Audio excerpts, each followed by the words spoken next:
sang de Jésus, le sang de Jésus, le sang de Jésus, le sang de Jésus, le sang de Jésus, le sang de Jésus, le sang de Jésus.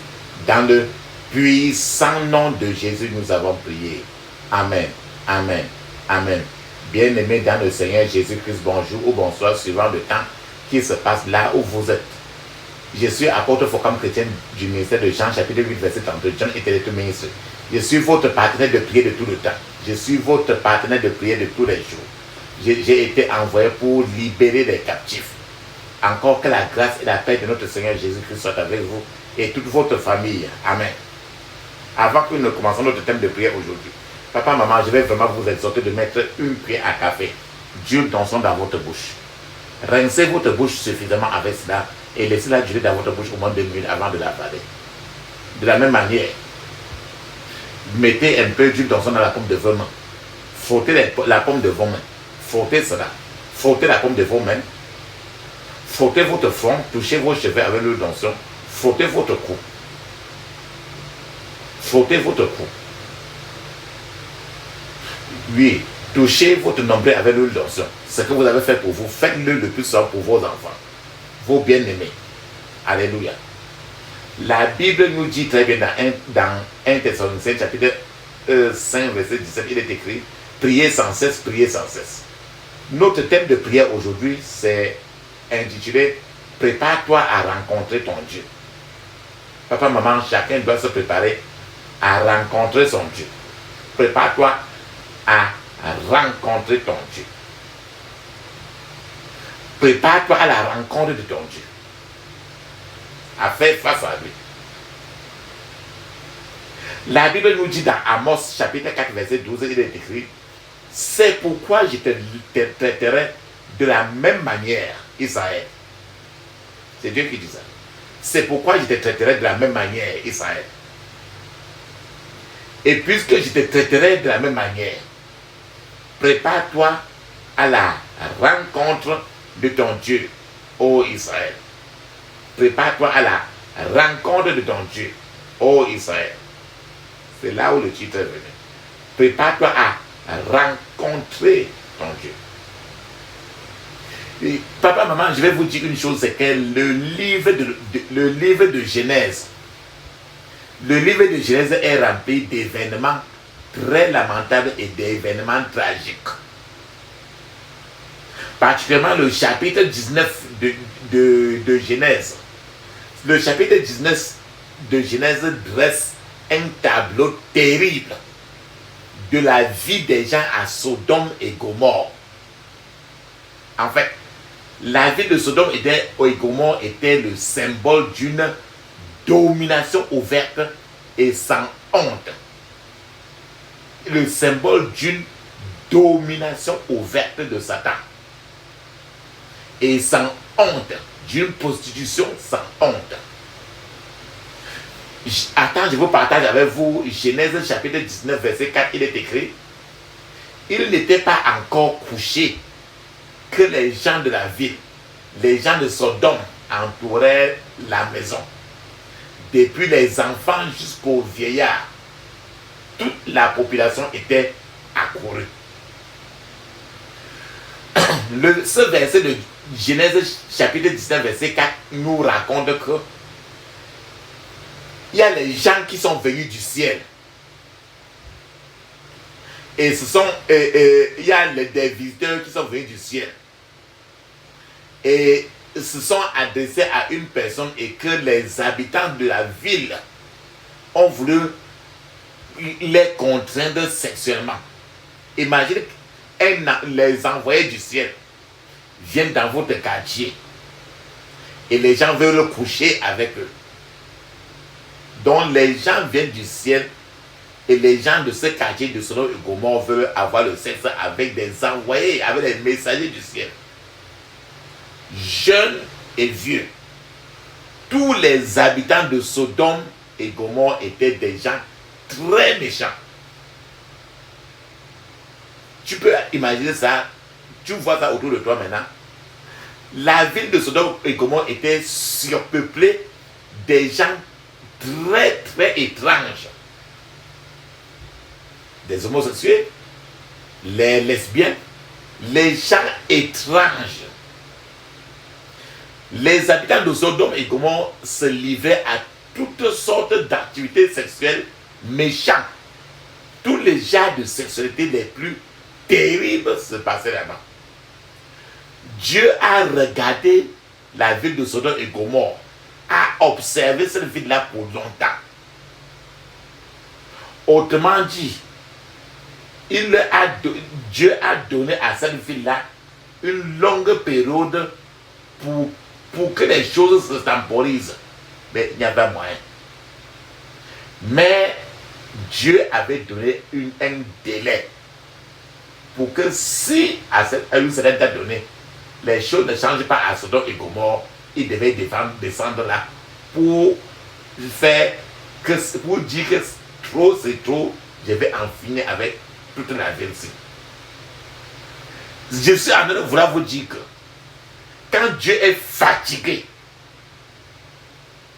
de ce que vous faites, c'est là où les problèmes commencent. Genèse chapitre 18, verset 20 nous dit très bien, je cite, et l'Éternel dit, le cri contre Sodome et Gomorrhe s'est accru et leur péché est énorme. Ce verset 18, verset 20 dit que les pleurs, les cris des gens se plaignant de Sodome et Gomorrhe, les gens se sont plaints. Et Dieu était fatigué des plaintes de l'atrocité sexuelle qui était dans cette ville de Sodome, la méchanceté sexuelle. Le verdict de Dieu était très clair. En d'autres termes, pour chaque péché que l'être humain commet, il y a une voix qui sort de ce péché pour se plaindre au ciel.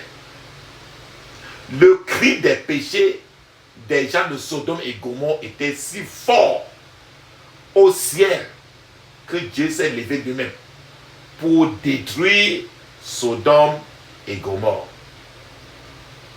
Lot, le frère de la famille d'Abraham, Lot et sa famille ont été attirés à vivre à Sodome.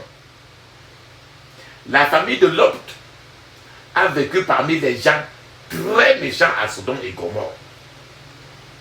La Bible indique clairement que Dieu a clairement averti Lot pour qu'il fuit et pour sauver sa vie avec sa famille, sous peine d'être brûlé par la colère de Dieu. On a dit, Dieu a averti à Lot et sa famille de ne pas regarder en arrière quand ils sortent et de ne jamais s'arrêter, parce que la ruine de Sodome et Gomorrhe était en train d'approcher.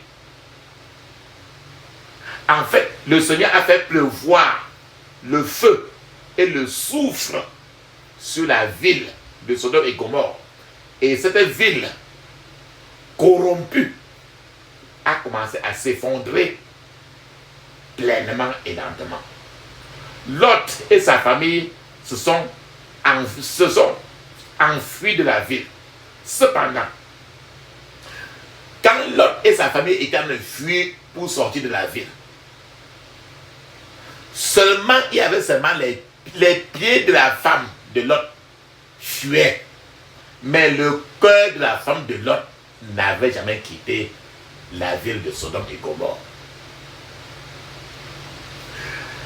Genèse 19, verset nous dit très bien, la femme de Lot regardait en arrière et elle devint une statue de sel. En d'autres termes, elle fuyait, mais avec des retenues. Son cœur était encore toujours à Gomorrhe, sur les choses de Gomorrhe. La femme de Lot regardait en arrière et quitta Sodome, parce qu'elle a regardé en arrière. Elle a quitté Sodome pour atterrir directement en enfer. Voilà un couple dans un foyer où l'homme est au ciel et la femme est en enfer, parce que la femme a refusé de suivre les prescriptions du ciel. Le Seigneur a donné que toute la famille, l'homme, la femme et les enfants, personne ne doit regarder derrière. La seule personne qui a regardé derrière, c'était la femme. Et elle est allée directement en enfer. Le mari au ciel. Pourquoi cette femme de Lot a regardé derrière? Parce qu'elle était toujours attachée encore à Sodome et Gomorrhe. Elle était toujours attachée aux choses sales. Elle a refusé volontairement de couper les liens d'affection avec les choses pourries de cette ville de Sodome et Gomorrhe. Papa, maman, se détacher du péché peut sembler très difficile parce que il y a une attirance attirance pour la chair humaine. Les habitants de Sodome et Gomorrhe n'ont pas pris Dieu au sérieux lorsqu'ils ont appris que la ville allait être détruite. Dieu avait dit que je vais détruire. Mais les habitants de Sodome et Gomorrhe s'en foutaient et disent ouais, détruire quand? La fin du monde, il n'y a rien. Et c'est ce qui se passe aujourd'hui. Quand tu interpelles n'importe qui, chacun te dit que non, j'ai encore mon temps. Mais lorsque la destruction de Sodome et Gomorrhe a commencé, les gens qui se moquaient de Dieu, leur moquerie s'est transformée en cris de terreur, les cris de deuil, ainsi de suite. Qu'est-ce qui a tué la femme de Lot? C'est ce que Jésus a dit très bien dans Luc 17, 32. Il a dit, souvenez-vous de la femme de Lot. Jésus est venu dans Luc, chapitre 17, verset 32. Il a toujours parlé encore de la femme de Lot. Avec la têtudesse, avec la désobéissance, de fait de s'en foutre de Dieu. La femme de Lot est morte parce qu'elle ne voyait pas la nécessité de prendre Dieu au sérieux. Et elle a atterri en enfer. Elle est encore maintenant en enfer. Rappelons-nous très bien que l'enfer n'a pas de porte de sortie. Quand tu y traverses, il n'y a plus de retour. La femme de Lot savait ce que Dieu disait. Mais la femme de Lot a rejeté. Lot, le mari, a compris et a couru avec l'ange. Mais la femme de Lot a refusé. C'est pourquoi elle a péri. Bien que la femme de Lot fût l'épouse d'un homme juste et qu'elle ait bien commencé, elle n'a pas bien fini. La femme de Lot est morte entre les mains de l'ange qui tentait toujours de la sauver. Lot est un homme qui nous rappelle le danger que nous courons maintenant. Malheureusement, beaucoup de gens sont confrontés à un danger de nos jours qui est plus grand que celui de l'homme. Si tu parcours la Bible dans Genèse 19, du verset 1 à 38, tu vas comprendre ce que je parle. Dieu voulait clairement la délivrance de Lot et sa famille. Dieu a annoncé un plan d'évacuation très clair pour Lot. Mais, hélas, je vais partager avec vous Genèse 19, verset 15 à 17, il est écrit. Dès l'aube du jour, les anges insistèrent auprès de Lot en disant, lève-toi, prends ta femme et tes deux filles qui se trouvent ici, de peur que tu ne périsses dans la ruine de la ville. Comme il tardait, les hommes le saisirent par la main, lui, sa femme et ses deux filles, car l'Éternel voulait l'épargner. Ils l'amenèrent et le laissèrent hors de la ville. Après les avoir fait sortir, l'un d'eux dit, sauve-toi pour ta vie, ne regarde pas derrière toi et ne t'arrête pas dans toute la plaine. Sauve-toi vers la montagne, de peur que tu ne périsse. Frères et sœurs, Dieu a montré à ceux qui l'aiment jusqu'à aujourd'hui. Dieu continue à montrer à ceux qui l'aiment de tout leur cœur comment sera la fin de cette terre-ci. Si vous avez vécu une vie de négligence ou une vie de la je m'en foutaise, comme les habitants de Sodome et Gomorrhe ont vécu, alors vous risquerez de périr si vous ne prenez pas les choses que Dieu dit aujourd'hui au sérieux. La mort est la reine de tout le monde. La mort est la reine de tout le monde. La mort n'est pas contournable.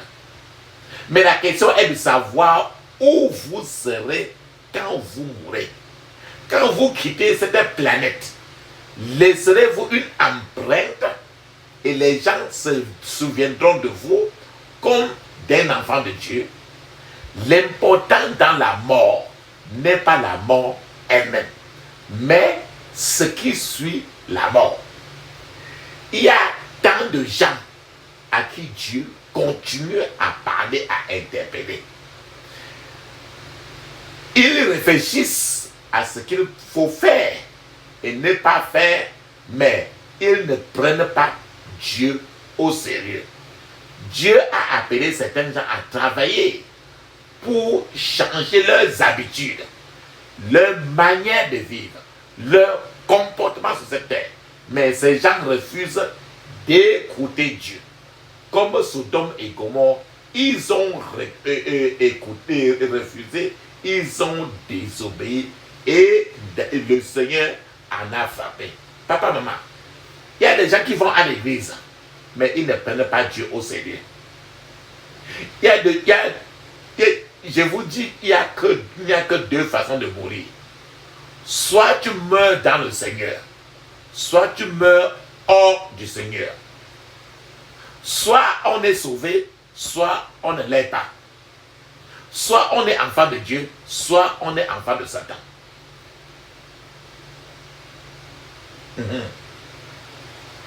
Soit on est enfant de Dieu, soit on est enfant de Satan. Soit on est destiné au ciel, soit on est destiné pour l'enfer. Il n'y a pas de juste milieu.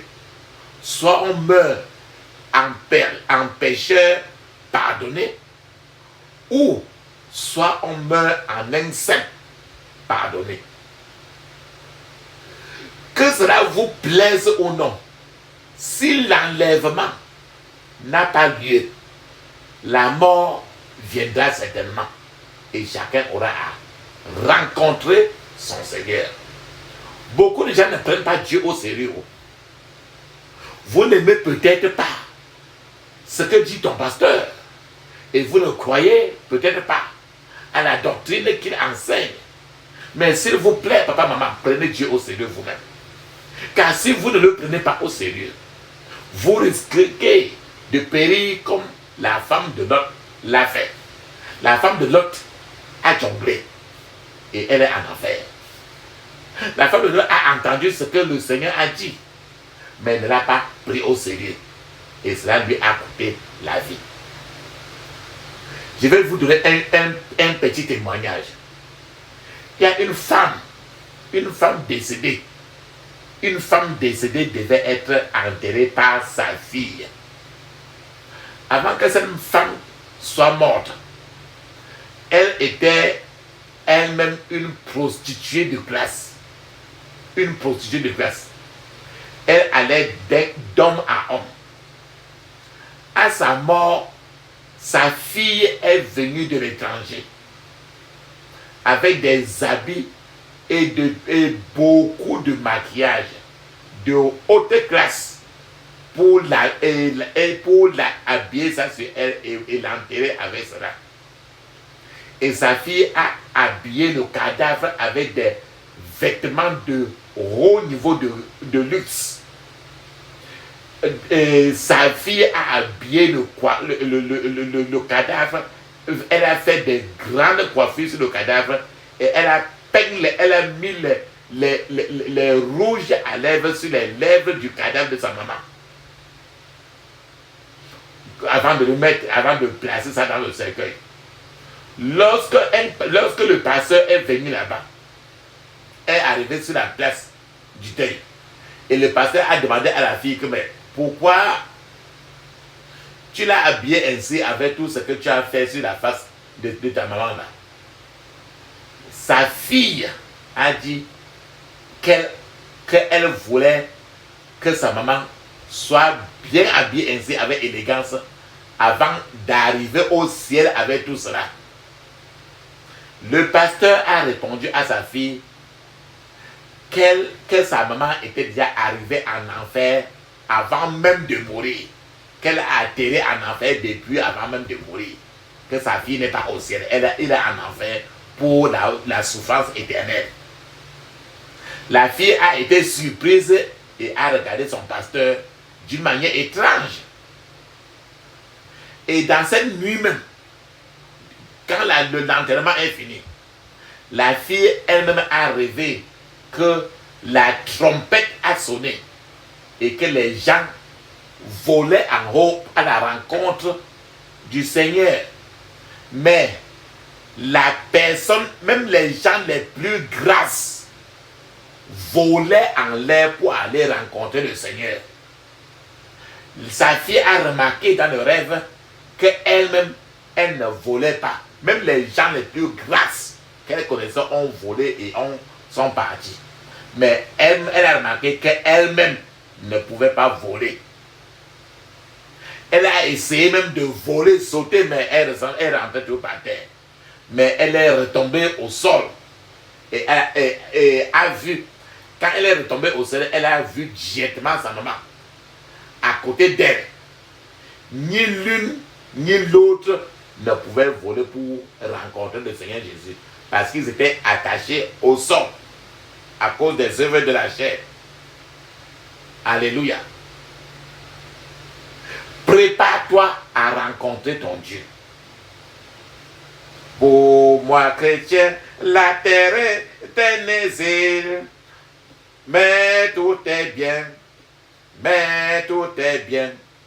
Il faut marcher de péril en péril.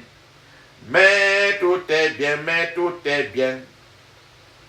Pourquoi les pleurs, la terreur ou l'ennui? Christ est à moi, demain comme aujourd'hui. Oh, c'est bientôt, je serai tout à lui. Oui, tout est bien, oui, tout est bien. L'âme travaille de tristesse et se bat. Mais tout est bien, mais tout est bien.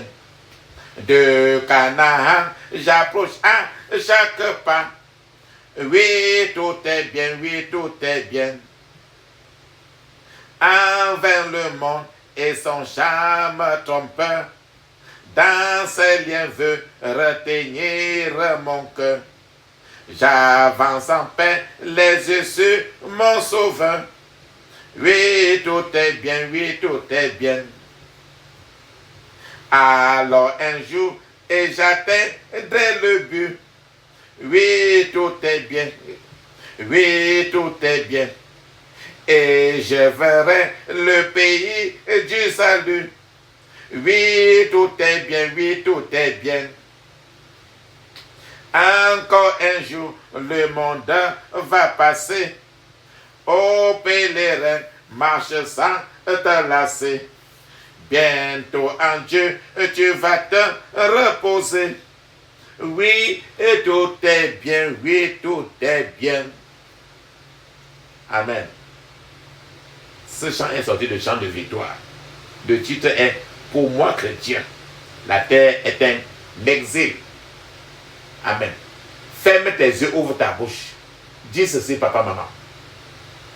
Je couvre mon esprit, mon âme, mon corps et toutes mes possessions du sang de Jésus.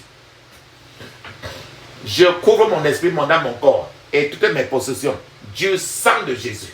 Dans le puissant nom de Jésus, j'ai prié. Amen. Ferme tes yeux, dis ceci. J'implore la miséricorde de Dieu et le pardon au nom de Jésus. J'implore la miséricorde de Dieu et le pardon au nom de Jésus. Dis-le 21 fois. Dans le puissant nom de Jésus, j'ai prié. Amen. Ferme tes yeux, dis ceci. Que toutes les difficultés de ma vie qui empêchent mes percées spirituelles soient évacuées par le sang de Jésus au nom de Jésus. Que toutes les difficultés de ma vie qui empêchent mes percées spirituelles soient évacuées par le sang de Jésus au nom de Jésus. Dans le puissant nom de Jésus, j'ai prié. Amen. Ferme tes yeux, dis ceci. Je ne serai pas une flèche ratée entre les mains de mon Créateur, au nom de Jésus. Je ne serai pas une flèche ratée entre les mains de mon Créateur, au nom de Jésus. Dis 21 fois. Je ne serai pas une flèche ratée entre les mains de mon Créateur. Dans le puissant nom de Jésus, j'ai prié. Amen. Quand on parle de la femme de Lot, c'est un mauvais exemple, non? Dis ceci. L'ennemi ne fera pas de moi un mauvais exemple. Au nom de Jésus. L'ennemi ne fera pas de moi un mauvais exemple. Au nom de Jésus. L'ennemi ne fera pas de moi un mauvais exemple. Dans le puissant nom de Jésus, j'ai prié. Amen. Faites tes yeux, dis ceci 21 fois. Je reçois la puissance nécessaire pour répondre aux attentes de la génération actuelle. Au nom de Jésus. Je reçois la puissance nécessaire pour répondre aux attentes de la génération actuelle. Au nom de Jésus. Je reçois la puissance nécessaire pour répondre aux attentes de la génération actuelle. Au nom de Jésus. Dans le puissant nom de Jésus, j'ai prié. Amen. Ferme tes yeux, dis ceci. Je déclare que Satan et ses esprits méchants sont sous mes pieds. Au nom de Jésus. Je déclare que Satan et ses esprits méchants sont sous mes pieds. Au nom de Jésus. Dans le puissant nom de Jésus, j'ai prié. Amen. Ô Seigneur, que ta gloire couvre ma destinée. Au nom de Jésus. Ô Seigneur, que ta gloire couvre ma destinée. Au nom de Jésus. Dans le puissant nom de Jésus, j'ai prié. Amen. Je refuse de retarder dans la vallée de l'impuissance. Au nom de Jésus. Je refuse de retarder dans la vallée de l'impuissance. Au nom de Jésus. Je refuse de retarder dans la vallée de l'impuissance. Au nom de Jésus. Je refuse de retarder dans la vallée de l'impuissance. Dans le puissant nom de Jésus, j'ai prié. Amen. Je m'élève au-dessus de ma fondation ancestrale par la puissance du sang de Jésus au nom de Jésus.